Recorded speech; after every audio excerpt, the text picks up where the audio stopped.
여기 오신 분들은 제머린 폼즈나 MVVM이 뭔지 알고 오신 건가요? 그냥 저쪽 트랙 A에 자리가 없어서 오신 거죠? 안드로이드 컨퍼런스에 제가 이런 주제를 가지고 얘기를 하게 될 진짜 몰랐고, 제가 오늘 여기 오신 분들은 대부분 이제 안드로이드 프로그래머니까 대부분 자바 개발하시는 분들일 것 같은데, 제가 자바 개발자가 이렇게 많은 거를 태어나서 처음 본 것 같아요.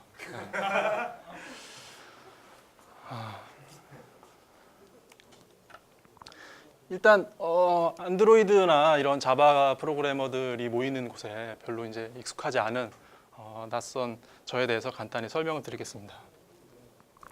저는 일단 MBCase라는 서비스를 하고 있는 스타트업에서 일을 하고 있고요. CTO라고 있고 기술 잡부라고 읽는, CTO라고 쓰고 기술 잡부라고 읽는 일을 하고 있습니다. 우리 서비스 앱에 대해서 간단히 설명을 드릴게요. 왜냐면은 우리 서비스 앱이 오늘 발표할 제머린 폼즈라는 기술로 개발이 되었거든요. 그래서 그 제머린 폼즈로 어떤 것들을 할 수 있는지 잠깐 보여드릴게요.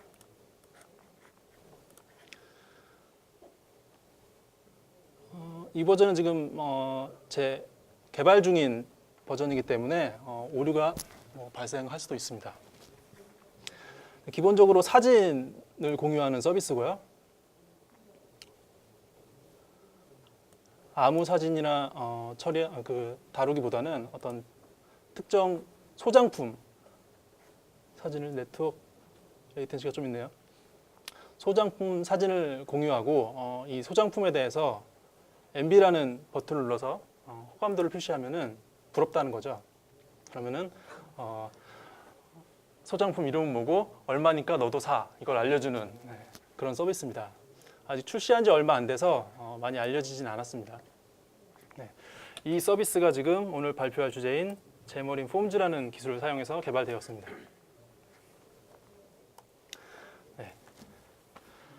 이 되게 유명한 사진이죠. 사진 제목 뭔지 아시나요? 아무래도 우리 중에 스파이가 있는 것 같아 사진이죠. 그 스파이가 바로 접니다.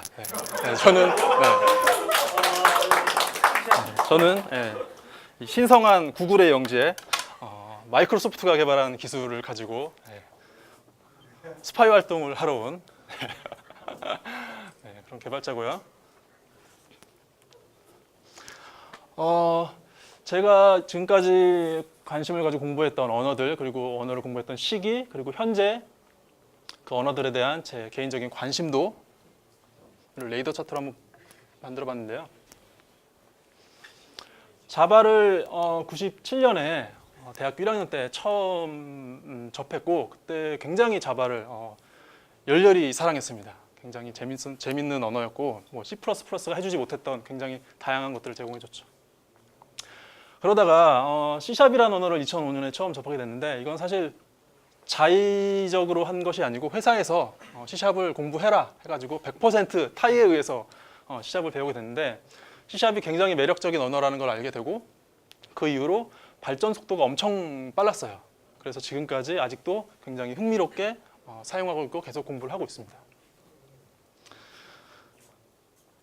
그래서 자바에 대해서는 아마 여기 있는 분들보다 저는 아직 훨씬 부족할 거예요. 모바일 앱 개발 경험에 대해서 한번 또 말씀드릴게요. 우선 저희 아까 보여드렸던 MBCase란 서비스는 현재 클라이언트가 iOS용만 출시가 되어 있어요. 저는 iOS 프로그래밍을 제머린 폼즈를 사용해서만 해봤고 고작 8달밖에 안 해봤습니다. 그러니까 MBCase 서비스를 만들면서 처음 iOS 프로그래밍을 했고 오브젝티브-C 혐오증을 앓고 있기 때문에 바로 네이티브 코딩을 할 수 없었고 제머린 폼즈라는 기술을 사용하게 됐습니다. 그럼 안드로이드는 얼만큼 경험해 봤을까요? 역시 제머린 폼즈를 사용해서만 안드로이드 경험을 해봤습니다. 그리고 총 3주 해봤습니다. 3주. 용욱님이 오늘 제머린 폼즈를 가지고 안드로이드 컨퍼런스에서 발표를 해달라고 하셔서 또 존경하는 개발자분이 또 요청을 하신 거라서 거절할 수는 없었고, 그때부터 부랴부랴 이제 해봤습니다. 네, 큰일 났죠. 네, 안드로이드 GDG 안드로이드 컨퍼런스에 안드로이드 개발 3주 해보고 큰일 났습니다. 더 큰일은 이제 저희 서비스가 안드로이드 버전 클라이언트를 준비를 하고 있다는 거죠. 하지만 뭐 승우님 죄송한데 슬라이드 마지막에 구인 광고를 넣고 싶은 생각이 정말 굴뚝 같았습니다. 네. 얼마나 이 자바 개발자 제가 태어나 제일 많이 보는 거니까 여기서 홍보를 하면 얼마나 좋겠어요. 하지만 저는 슬라이드 뒤쪽에다가 그런 홍보를 넣는 것이 이 GDG 컨퍼런스의 격을 낮추는 게 아닌가 그런 생각을 해서 시작 부분에 넣습니다. 네. 저희 회사는 지금 안드로이드 개발자를 채용하고 있습니다. 네. 혹시 이 지금 슬라이드의 일부가 회전하고 있는 착시를 느끼시는 분은 이미 저희 서비스의 매력을 느끼고 있는 거라고 보셔도 됩니다. 그러니까 도와주십시오. 네, 정지된 그림이에요 지금. 자, 이제 본론으로 들어가겠습니다.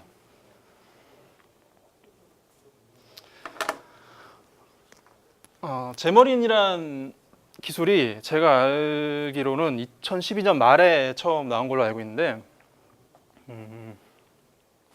기존 모바일 개발 기술 플랫폼에 비해서 어떤 것들이 다른지 설명을 드릴게요. 제가 얼마 전에 4월 4일로 되어 있네요. 제 생일이었는데 이런 트윗을 발견했어요. 사실 뭐 제가 팔로우하고 있는 사람은 아니고 이 사람 누군지도 몰라요. 근데 다른 분이 리트윗한 거를 봤는데 프로그래밍 언어는 인프라스트럭처다. 그런데 왜 다른 인프라스트럭처처럼 더 좋은 인프라스트럭처를 언어에 대해서는 원하지 않느냐 이런 질문이죠. 왜 여러 가지 언어가 존재하는데 더 좋은 언어를 배우고 사용하려 하지 않느냐라는 질문이죠. 제머리는 모바일 앱 개발을 C샵이라는 언어를 사용해서 개발을 할 수 있게 합니다. 여기는 안드로이드 컨퍼런스니까 안드로이드를 개발할 수 있는 기본 언어인 자바와 한번 비교를 해보겠습니다. 자바 8이 작년에 릴리즈 됐죠. 굉장히 익사이팅한 기능들이 많이 들어가서 많은 자바 프로그래머들이 기뻐했던 걸로 기억합니다. 저 역시 자바를 과거에 흠모했던 사람으로서 굉장히 큰 도약에 대해서 기뻐했던 기억이 있습니다. C샵의 릴리즈를 한번 보면은 C샵 3.0이 2007년도에 릴리즈됐고요. 4.0 2010년, 5.0 2013년에 릴리즈됐고 현재 6.0 버전에 프리뷰가 릴리즈된 상태고 아마 올해 안에 정식 릴리즈가 될 것 같습니다. 그럼 각 버전마다 어떤 핵심적인 피처들이 추가되었는지 한번 보죠. 자바 8에 아까 좀 전에 그 용욱님 발표에 등장했던 람다가 등장했습니다. 굉장히 획기적인 자바의 변화라고 봅니다. 그리고 람다와 같이 유용하게 쓸 수 있는 데이터를 처리하는 스트림 API가 들어갔죠. 그럼 C샵에는 3.0부터 어떤 주요한 피처가 들어갔냐면은 2007년 C샵 3.0에 람다가 들어갔습니다. 그리고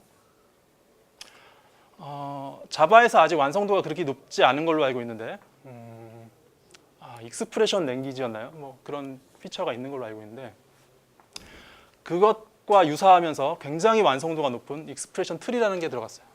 익스프레션 트리는 소스 코드를 바이너리로 빌드하는 게 아니고 자료 구조로 빌드를 하게 됩니다. 이 자료 구조 상태로 런타임에 존재하는 것이죠. 그래서 이 자료 구조가 바이너리로 빌드가 될 수도 있고 런타임에 다른 언어로 빌드가 될 수도 있어요.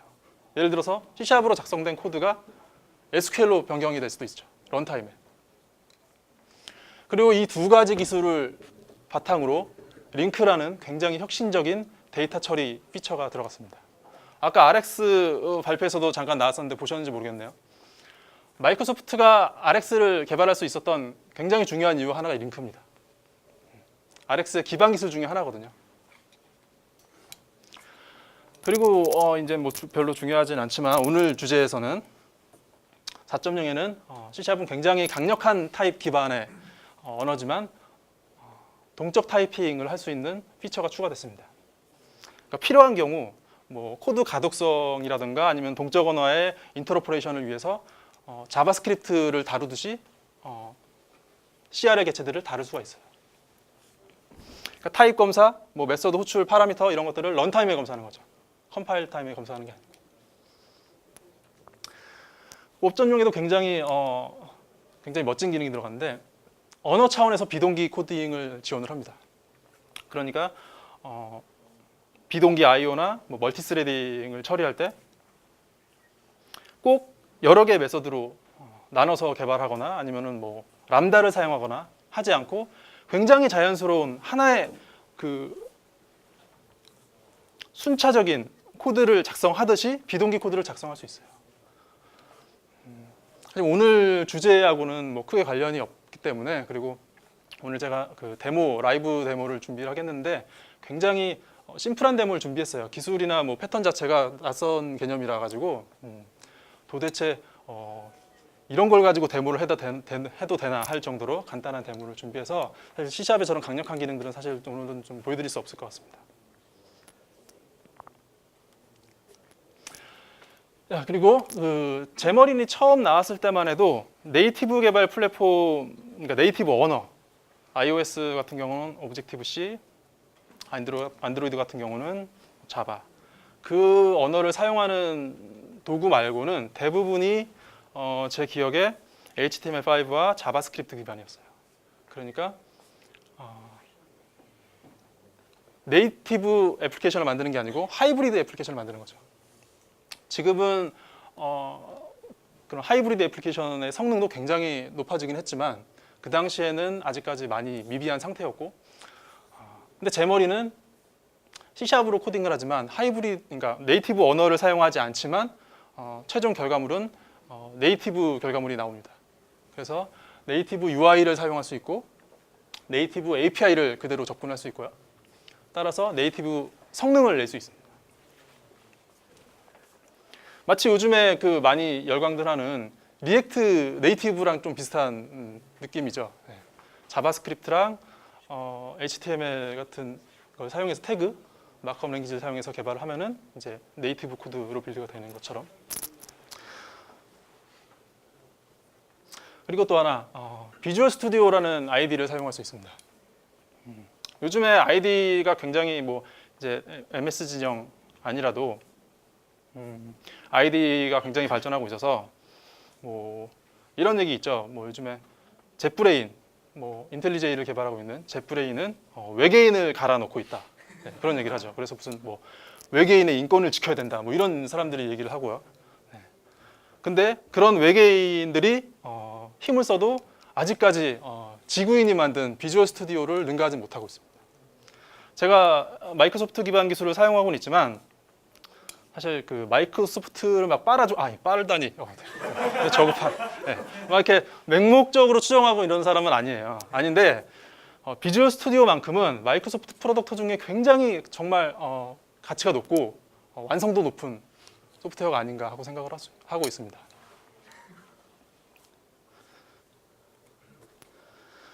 그리고 비주얼 스튜디오에서 디자이너를 지원을 합니다. 비주얼 스튜디오를 사용해서도 iOS 앱 디자이너, 안드로이드 앱 디자이너를 사용을 할 수가 있습니다. 자, 여기까지 제머린에 대한 설명이었고요. 이제 제머린 폼즈라는 기술은 제머린 기술을 바탕으로 제머린 회사에서 나온 기술인데 아직 공개된 지 1년이 정식 릴리즈된 지 1년이 채 안 된 기술이에요. 그래서 아마 국내에서도 굉장히 낯설지 않을까 생각이 듭니다. 특히나 이런 안드로이드 진영 세미나나 컨퍼런스에서는 참석자들이 더 이제 낯설 것 같아요. 그래가지고 이제 여기 다 비어 있는 거죠. 제머린 폼즈 기술 스택을 좀 설명드릴게요. 우선 네이티브 플랫폼들이 존재를 하고요. 뭐 이런 게 있답니다. 저는 본 적은 없어요. 아직 한 번도. 네. 이렇게 돼 있고 이 네이티브 플랫폼을 지원하는 아까 말씀드렸던 네이티브 UI, 네이티브 API를 사용할 수 있는 플랫폼 특화된 API 레이어가 있습니다.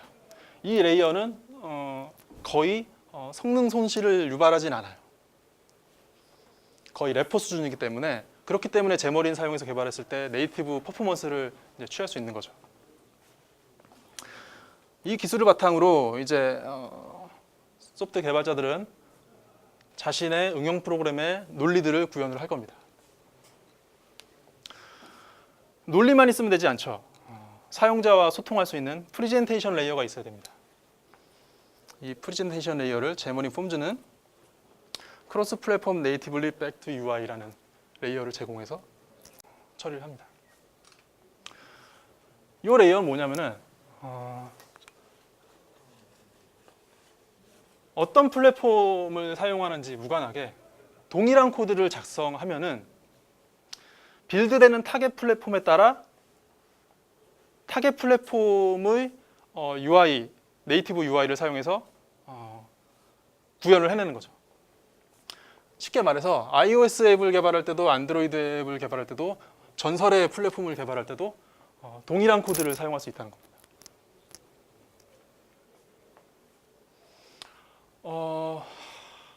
이 얘기를 할까 말까 고민했는데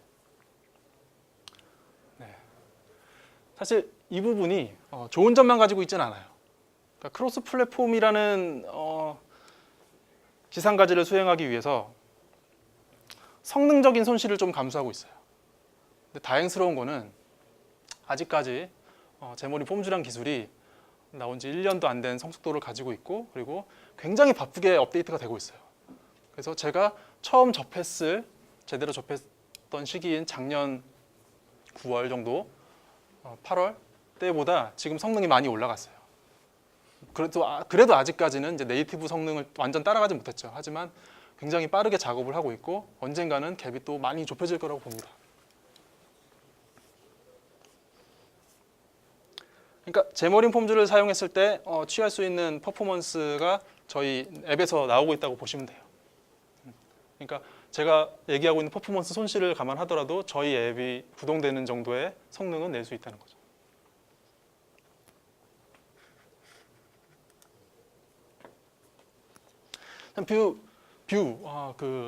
크로스 플랫폼 뷰를 어떻게 만들냐면은 제머리라는 언어를 사용해서 만듭니다. 제머리라는 언어는 Extensible Application Markup Language 약자라고 XML 기반이고요. 마이크로소프트가 WPF라는 프레젠테이션 플랫폼을 오픈하면서 그때 함께 공개된 언어입니다. 주요 특징이 여러 가지가 있지만 오늘 제머린 폼즈와 관련된 특징을 말씀드리면은 제머린 폼즈나 MVVM 패턴, 양방향 바인딩이라는 개념을 처음으로 도입을 했습니다. 그게 뭔지는 조금 후에 좀 더 자세히 설명을 드리고요. 그리고 데이터 템플릿이라는 걸 사용해서 반복적인 데이터에 대해서 동일한 뷰 코드를 재사용할 수 있도록 했습니다.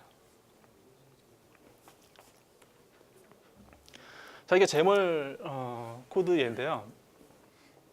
이런 식으로 제멀 코드를 만들면은 빌드했을 때 iOS에는 이렇게 빌드가 되고 안드로이드에서는 이렇게 빌드가 됩니다.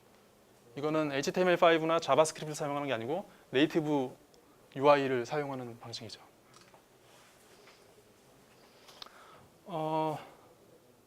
잠깐 데모를 한번 보여드릴게요.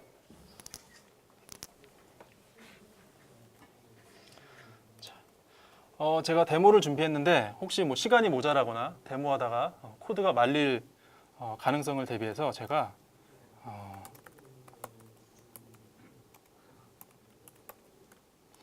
마스터 브랜치에 전부 다 준비를 해놨습니다. 그래서 만약에 좀 위기 상황이 되면은 체크아웃만 계속해서 체크아웃, 체크 디스 아웃 해서 넘어가겠습니다. 우선 화면에 날아갔네요. 여기 지금 안드로이드 플레이어라는 게 있는데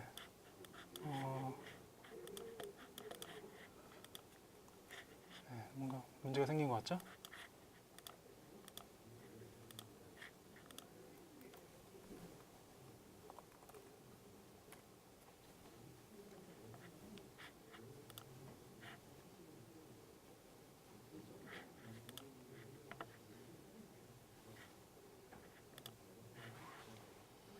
네, 이게 지금 OS 10 위에 패러럴즈가 올려져 있고 그 위에 또 저 뭐죠? 버추얼 박스가 돌아가는 거라서 부팅 시간이 좀 걸려요. 그래서 네, 일단 다음 슬라이드를 먼저 설명드릴게요.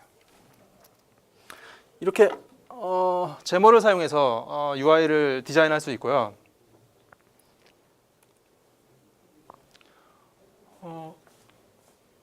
오픈 플랫폼이라는 요소를 사용해서 특정 플랫폼에 대해서만 어떤 디자인 요소를 적용할 수 있어요. 이 경우에는 iOS의 경우에 패딩 처리를 안 해주면은 저기 스테이터스 바 영역까지 뷰가 올라가 버리거든요. 그래서 저기 이제 엔트리나 버튼이 이제 겹쳐져 보이겠죠. 안드로이드에서는 그런 현상이 발생하지 않아요. 그래서 iOS 경우에만 패딩을 주는 코드는 이렇게 작성할 수 있어요. 온 플랫폼 iOS 경우에만 위에만 20 정도의 패딩을 줘라.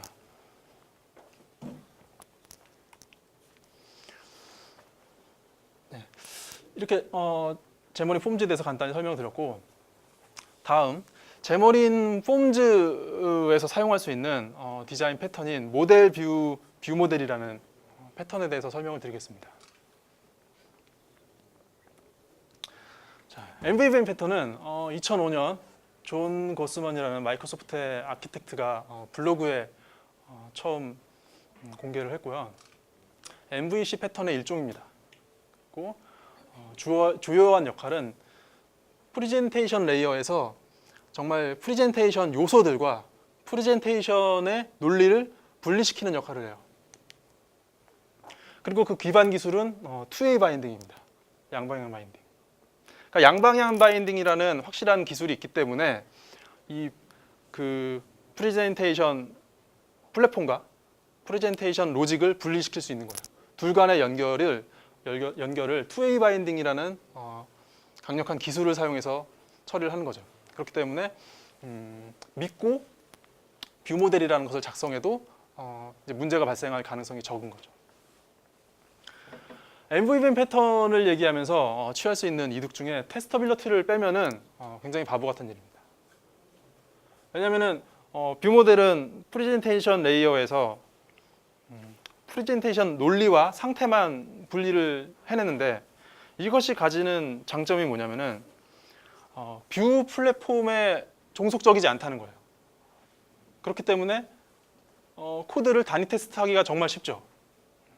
뷰 요소들을 직접 만들지 않아도 뷰가 행해야 되는 행위들과 뷰가 가져야 되는 데이터의 변화들을 테스트할 수 있다는 거예요. 자, MVVM 패턴을 적용할 수 있는 플랫폼들은 WPF, 실버라이트, 물론 가장 먼저 적용이 됐던 마이크로소프트 기술이고, 이후에 이제 제머리는 참고로 마이크로소프트 기술은 아닙니다. 제머린 폼즈에서 사용할 수 있고요. 그리고 웹에서는 웹 프론트엔드에서는 앵귤러.js, 엠버.js, 너가웃.js를 사용하면은 MVVM 패턴을 적용할 수 있어요. 네. 앵귤러.js 2.0 때문에 약간 이 부분이 투웨이 바인딩이라는 부분이 저는 이제 앞으로 투웨이 싱크로나이제이션이라는 개념으로 좀 용어를 바꿔야 되지 않을까 생각을 하고 있는데, 일단 뭐 오늘 주제는 아니니까 넘어가고요. 안드로이드도 MVVM을 지원할 수 있는 여러 가지 도구들이 있는데 제가 살펴본 것 중에서는 로보 바인딩이라는 게 그래도 가장 완성도가 높았다고 보여집니다. 네. 근데 뭐 제가 직접 사용해 보진 않았어요. 그런 어떤 기술들이 있는지 조사만 해봤지. 그리고 좀 더 MVVM 패턴에 대해서 알고 싶으시면은 MVVM 패턴이 발상된 플랫폼과 회사인 마이크로소프트나 WPF에 관련된 기사들을 보시는 게 가장 빠를 거라고 봅니다. 좀 전에 설명드렸던 거의 간단한 반복인데요. 뷰 모델은 뷰에 추상합니다. 뷰가 할 일을 추상하고 있다는 뜻이죠. 뷰가 가지고 있어야 되는 요소들, 데이터, 행위들을 추상하고 있는 거예요. 혹은 대리하고 있는 거죠. 그런데 투웨이 바인딩이라는 기술 덕분에 뷰에 대한 레퍼런스를 가질 필요가 없어요. 심지어는 뷰라는 게 존재하지 않아도 동작해요. 뷰 모델은. 뷰가 있을 때랑 똑같이 동작합니다. 그러니까 테스터빌리티가 높은 거죠.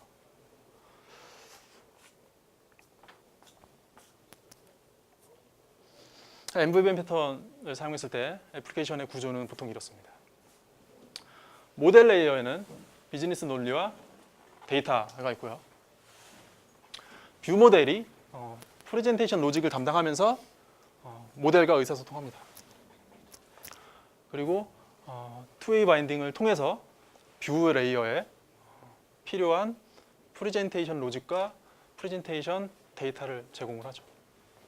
반대로 뷰는 사용자의 입력을 받아서 이 입력된 정보들을 또 투웨이 바인딩을 통해서 뷰 모델에 전달을 합니다.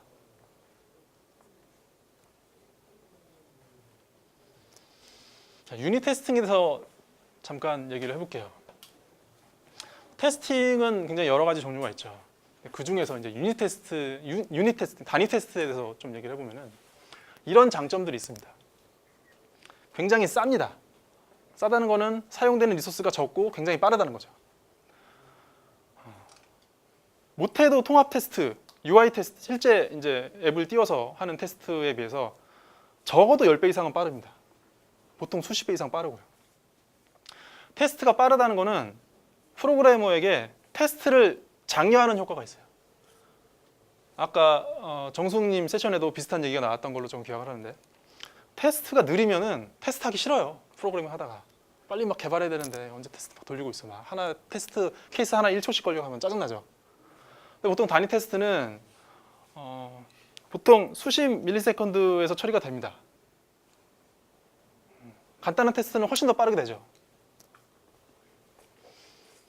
그리고 모든 코드가 통합되기 전에 문제를 먼저 발견할 수 있는 그런 기능이 있어요. 한 단위가 가지고 있는 문제들을 빨리 발견할 수 있는 거죠. 단위 테스트를 안 하고 통합 테스트만 하면은 이 통합될 모든 기능들이 구현이 된 후에야 테스트를 해볼 수 있기 때문에 그때까지는 각 단위 모듈들이 가지고 있는 그 결점들이 발견되지 않을 수 있어요. 그리고 살아있는 문서입니다. 무슨 얘기냐? 개발자들 문서하는 거 되게 싫어하잖아요. 그리고 뭐 있죠?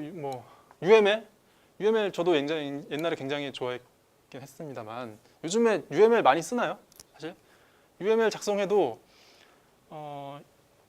이제 소프트웨어가 패키지보다는 서비스 위주로 가면서 서비스 소프트웨어는 굉장히 빠르게 변하죠.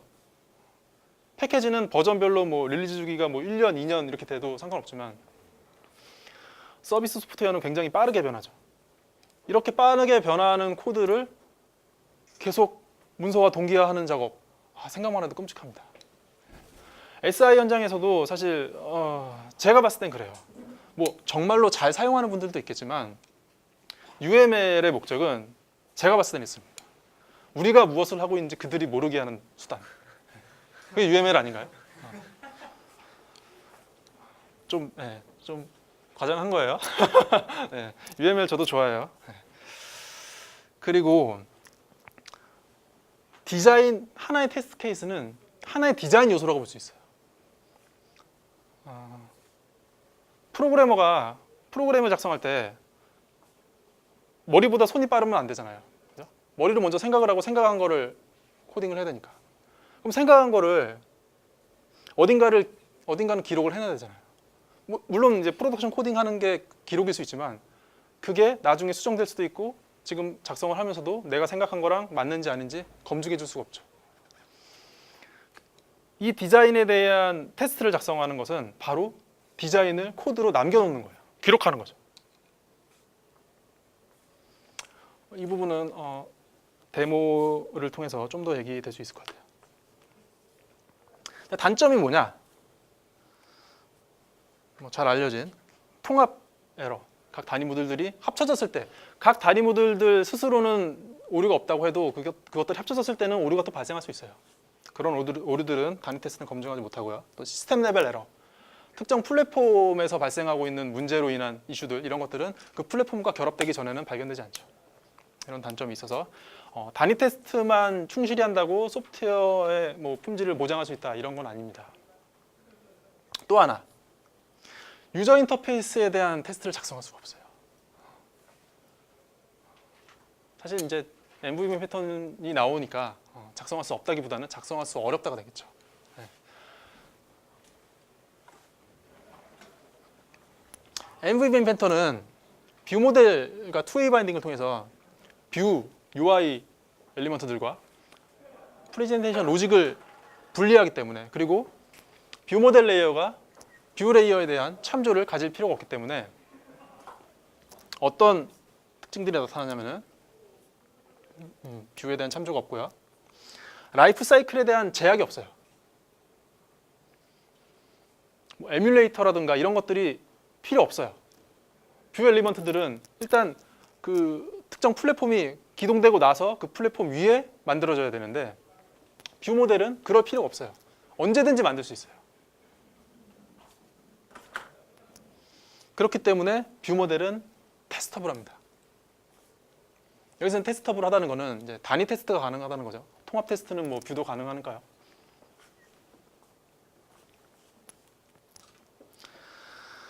자, 이제 바인딩에 대해서 얘기를 해볼게요. 그러면은 뷰랑 뷰 모델이 도대체 어떻게 서로 동작을 하느냐. 크게 MVVM 패턴에서는 세 가지 바인딩을 주요하게 봅니다. 프로퍼티, 속성 바인딩, 그리고 컬렉션 바인딩, 그리고 컬렉션 바인딩을 표현해주는 템플리팅, 데이터 템플리팅, 그리고 명령에 대한 바인딩이 있습니다.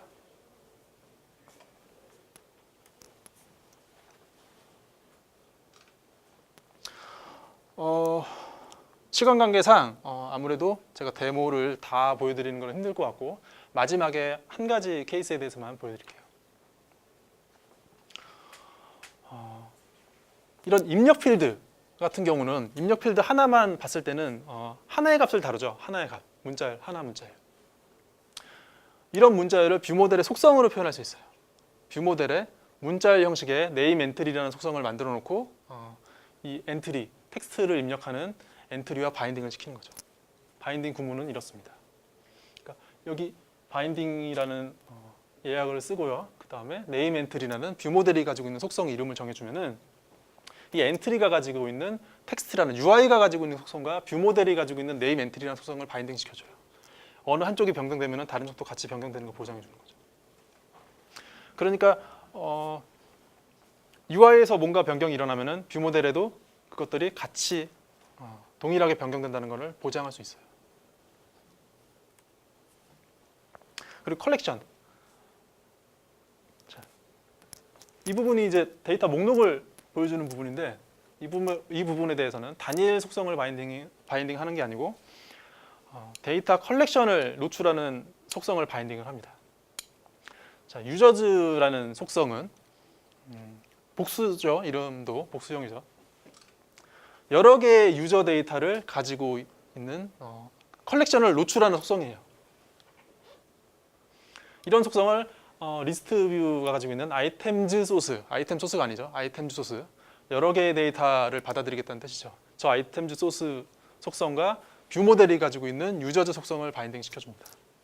그리고 데이터 템플릿을 정의를 하는데, 이렇게 하면은 데이터 템플릿 안에 정의되어 있는 이 UI는 저 유저즈에 들어가 있는 각 유저 항목마다 적용이 됩니다.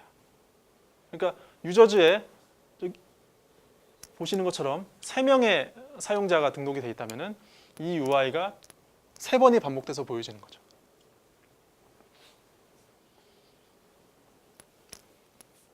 그리고 명령. 사용자가 add라는 버튼을 눌렀을 때 어떤 프레젠테이션 로직이 수행돼야 되잖아요. 엔트리에 입력된 데이터를 가지고 새로운 유저 데이터를 만든 다음에 유저즈 컬렉션에 추가를 시켜줘야겠죠. 그러려면 일단 사용자가 add 버튼을 눌렀다는 것을 이제 뷰 모델에 전달을 해줘야 되죠. 이런 역할을 커맨드 속성 바인딩을 사용해서 구현합니다. 그러니까 사용자가 add 버튼을 누르면은 뷰 모델이 가지고 있는 add라는 커맨드가 실행되는 거예요.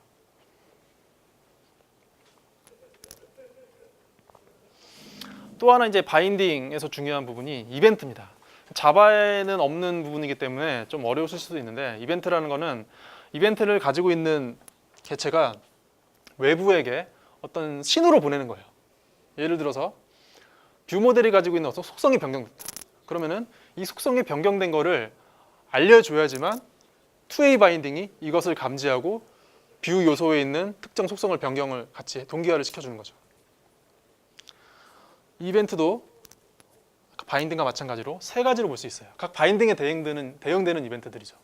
속성 바인딩에 대해서는 프로퍼티 체인지드라는 이벤트, 그리고 컬렉션 변경에 대해서는 컬렉션 체인지드 이벤트, 그리고 명령 커맨드에 대해서는 can execute change라는 이벤트인데, 이건 뭐냐면은 네, 잠시 후에 설명드릴게요. 네. 프로퍼티 속성 변경에 대해서는 I notify property changed 인터페이스가 정의하고 있는 프로퍼티 체인지드 이벤트를 사용을 하고요. 뷰 모델의 코드를 한번 보여드릴게요. 자, 이제 체크아웃 시간이 왔죠.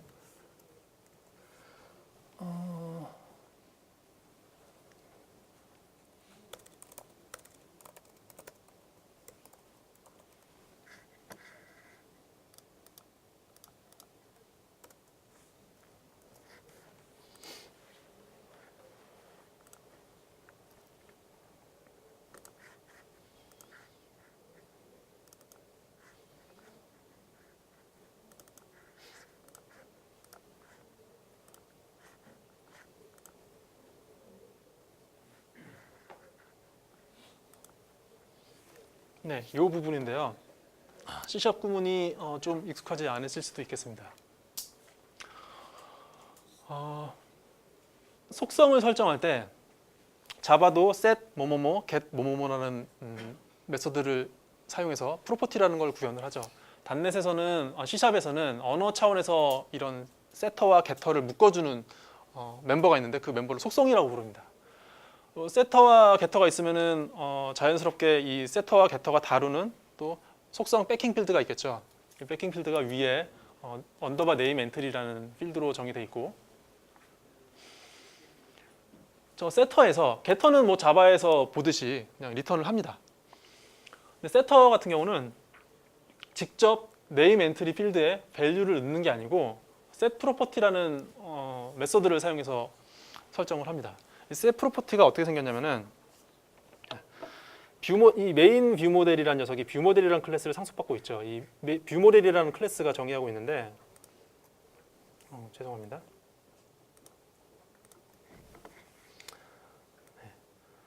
C# 문법에 좀 종속되어 있는 코드이기 때문에 좀 어려울 수도 있는데, 어쨌건 베이스 클래스가 이런 코드를 제공함으로써 set property를 사용해서 백킹 필드를 설정을 하면은 자동으로 이벤트가 발생이 됩니다.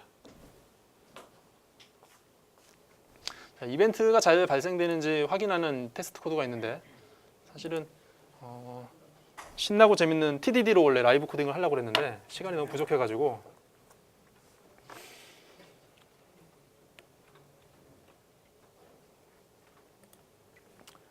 일단 두 번째 테스트를 보시면은, 테스트 이름이 메인 뷰 모델에 대한 테스트 클래스고요. 네임 엔트리에 대해서 프로퍼티 체인지드 이벤트를 발생시켜야 된다, 뭐 이런 테스트입니다. 이 테스트를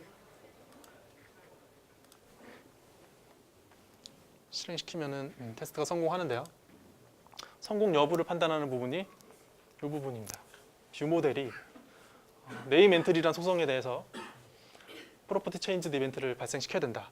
네, 이 부분이 성공을 한 거죠. 그래서 테스트가 성공한 겁니다. 만약에 저희가 set 프로퍼티를 하지 않고 직접 네임 엔트리 필드에 대입을 하게 되면은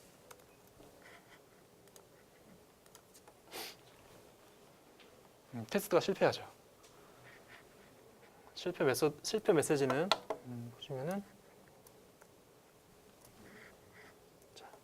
네임 엔트리 속성에 대해서 프로퍼티 체인지드가 발생했어야 되는데 그러지 않았다. 그러니까 이벤트를 발생시키라는 거죠.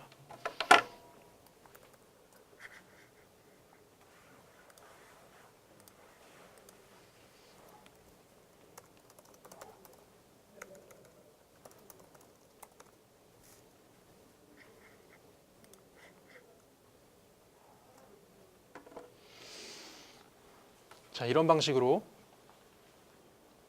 속성에 대한 이벤트를 발생을 시키고요. 컬렉션에 대해서는 마찬가지로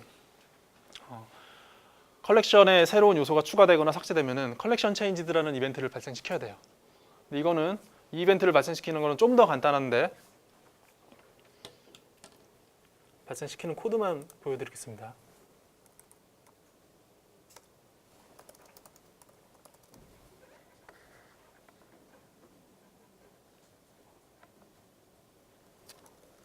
그냥 마스터로 가서 보여드리죠.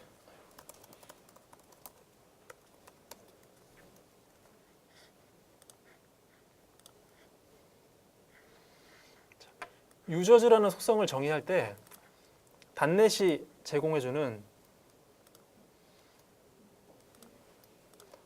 옵저버블 컬렉션이라는 거 사용하기만 하면 돼요. 이 옵저버블 컬렉션은 iNotify collection changed라는 인터페이스를 구현하기 때문에 이 클래스를 사용하는 것만으로 컬렉션 변화에 대해서 컬렉션 체인지드 이벤트가 발생합니다. 프로그래머가 딱히 뭐 해줄 게 거의 없어요. 뭐 어레이나 어레이 리스트를 사용할 거를 대신 그냥 옵저버블 컬렉션을 사용하기만 하면 됩니다.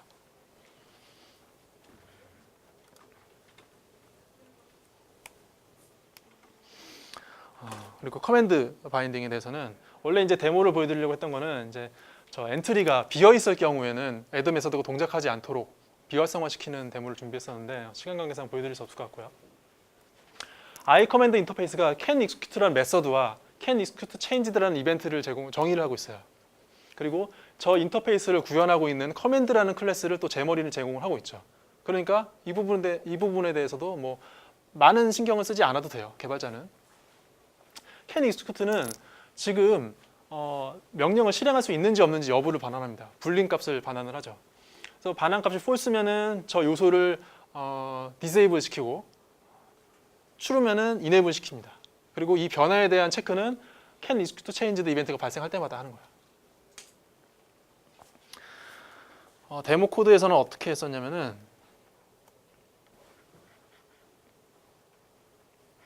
이 부분입니다. 만약에 아까 좀 전에 보셨던 set property 메서드를 사용해서 네임 엔트리를 변경을 했을 때 set property는 속성이 변경됐으면은 true를 반환하고요.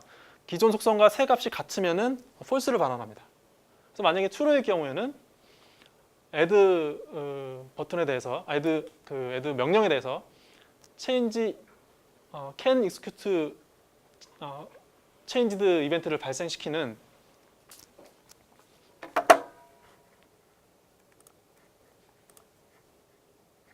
메서드 설명을 보면은 can execute changed 이벤트를 발생시킨다고 주석이 나와 있어요. 그러니까 저 메서드를 호출하기만 하면은 저 이벤트가 발생을 하는 거예요. 그러면은 이제 그 UI의 활성화 상태가 갱신되는 거죠.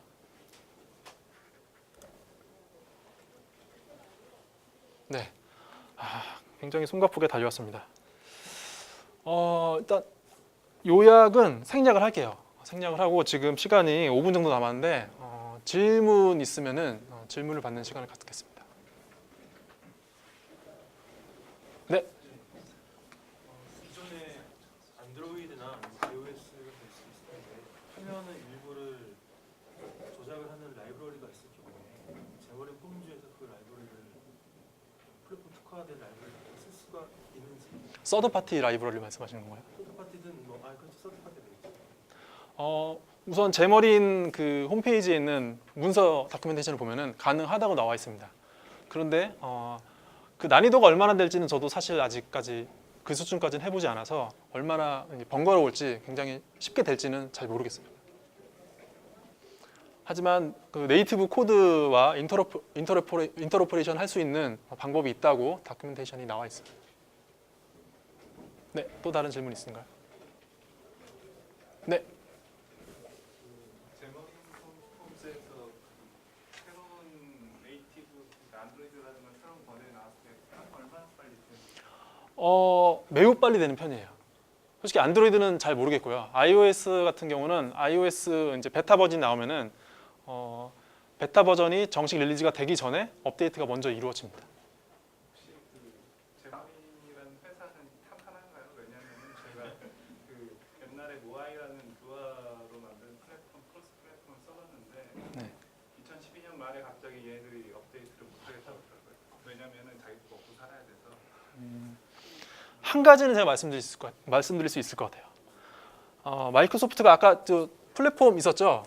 iOS, 안드로이드 전설의 플랫폼. 네. 얘는 본 적이 없잖아요. 본 적 있어요? 이거 윈도우즈 폰?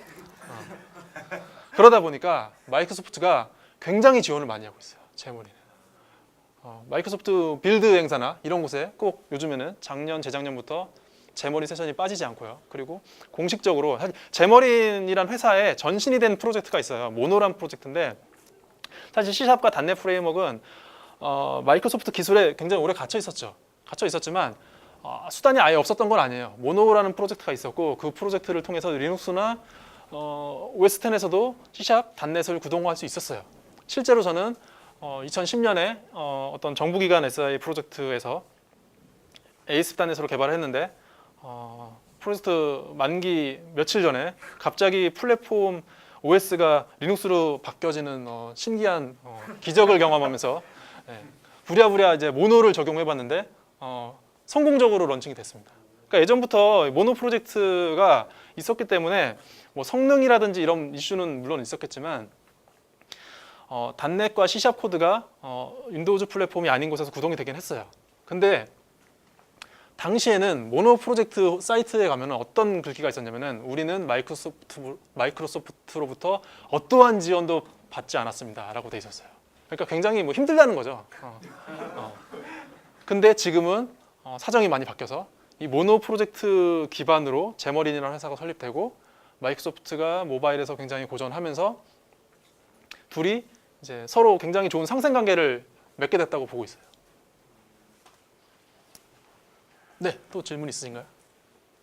제머린 사용해보시는 분 입장에서 네, 제일 큰 단점이 뭔가요? 제일 큰 단점이요. 네. 글쎄요, 단점이 굉장히 많아가지고 농담이고요. 농담이고. 그러니까 제가 아직 모바일 개발 경험이 적다 보니까 다른 플랫폼에서 개발을 해봤다면 제가 그거에 비해서 이게 단점이 뭘까를 좀 느꼈을 것 같은데 제머린 폼즈만 가지고 모바일 개발을 해봐서 솔직히 지금 이런 자리에서 뭐가 단점이야라고 좀 말씀드리기가 제가 좀 부족한 것 같습니다. 그럼 개발하실 때 크게 어려운 부분은 없었던 건가요? 있었죠. 제가 iOS에 대한 이해도가 떨어졌다는 거. 네. 아무리 이제 제머린 폼즈란 기술을 사용해도 플랫폼 특화된 API를 쓸 수밖에 없거든요. 정말 취미로 하는 앱이라면은 그러지 않아도 되겠지만 회사에서 직접 구동하는, 직접 운영하는 서비스를 개발하기에는 그 크로스 플랫폼 레이어만 가지고는 좀 부족한 면이 있죠. 그래서 이제 각 네이티브 플랫폼에 특화된 이해도가 있어야 되는데 제가 그게 떨어져가지고 그게 가장 어려웠습니다. 그건 제가 답변드릴 수 있을 것 같은데 JNI를 쓰신다면은 그 인터페이스 조절이 안 돼 있는 JNI 라이브러리 쓰면은 그건 어떻게 보면 좀 이 아키텍처상의 바이 디자인인데 연동이 안 맞아요.